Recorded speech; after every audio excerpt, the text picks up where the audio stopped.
To speak in front of you guys today. Walking through the doors this morning, I was so surprising because I'm a college senior. I'm going to be graduating soon, but it feels just like yesterday. I was in your guys' position, waking up way too early to get to school.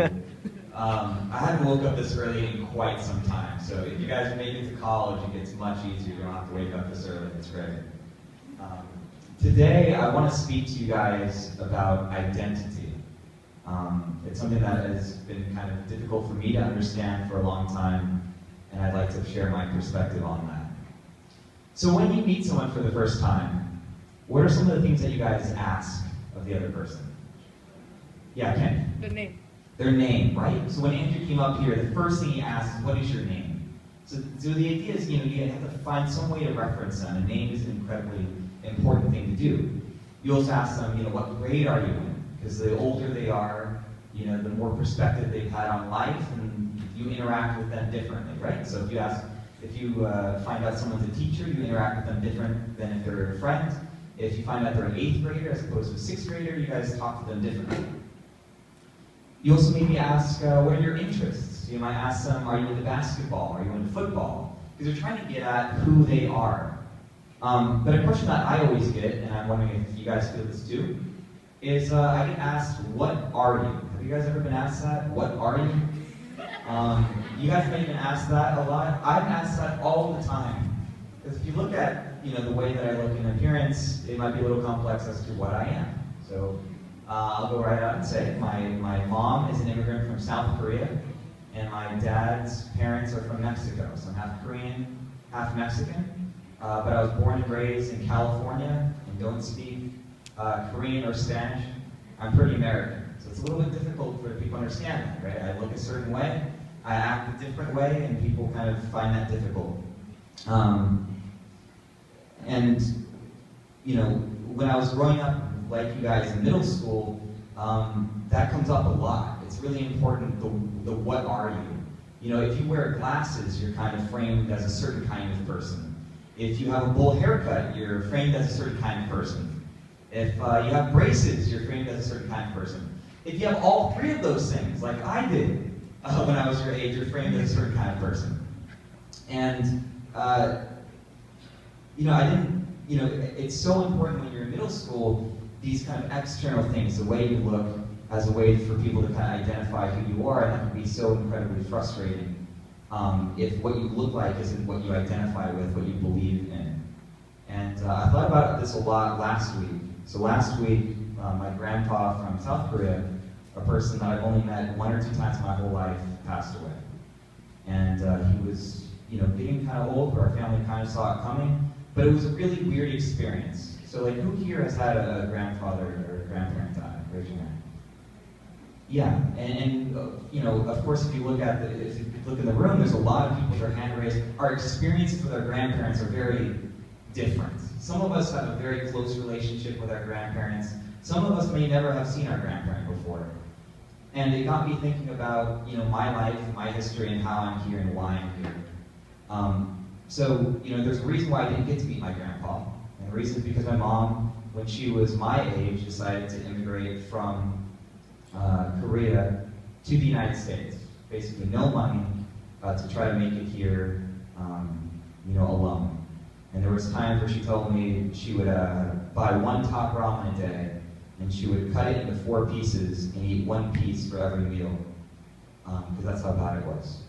And I was talking to her recently, kind of reflecting on the experiences of my grandpa. I wanted to know more about him, and I found it really interesting that she didn't know much about him either.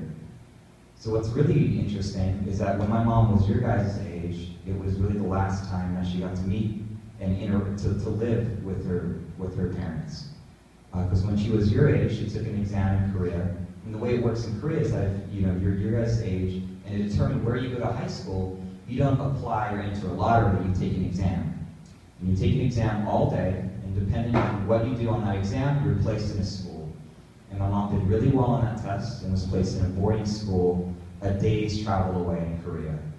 So she went to this boarding school throughout her high school life, and when she graduated, she came to the US. She didn't know, that ultimately she would stop living with her parents when she was your guys' age. And I thought it's so interesting to know how much my mom gave up. There's so many people that come to the United States every single year to make a better life for themselves. And to be able to do that, you make sacrifices. So my mom had to sacrifice her relationship with her parents, to sacrifice relationships with her friends and with her support group to come to the United States and make a better place. And show of hands here, how many of you guys are born in a different state or born in a different country? Okay. How many of you guys have parents that were born in a different state or a different country? Even more hands. And how many of us know someone back far enough in our history that wasn't born in the United States? It should be everyone, unless you're a full Native American. We're all immigrants to the United States. And if you look around the room, though, if you look at your classmates, you might look the same, right? So you might see someone that's, if I'm Asian, I see someone that's Asian, there's some similarity there. If someone's black and you see someone else that's black, there's some expectation that you guys are similar. But as I'm explaining our experience in the United States, it varies completely, right? You might be black, but you might be from Cuba or the Dominican Republic. You might be black, but you could be directly from Africa, or you could have parents that have been here throughout their entire lives and for generations. And I think this is kind of the point of my speech here, are two things. And one is that we may have frustration and difficulty understanding the people around us. We might have a view of the world or an opinion that isn't in line with the person we're talking to. So I'm sure you guys have a situation where you ask a friend to a party that you want to go to and they say no for some reason, right? Does that happen to you guys? Or you want to play basketball and they don't want to play basketball. Or there's some difference that you guys have an opinion that you just don't understand. You know, you see the other person, you look like them, they talk like you, why don't we have the same opinion? And this is the point, is that our backgrounds vary so differently, it affects who we are.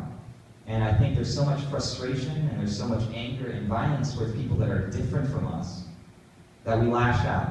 If you look at the freedom riders, you know, if you look at that sign, segregation forever, people that were of a certain color couldn't use buses, people of a certain color had to use separate lines for the water fountain, certain people had to use separate lines for the bathroom, right? And that was all based off of appearance. People couldn't understand that there were people that didn't look like them, that acted a certain way, and they didn't like that.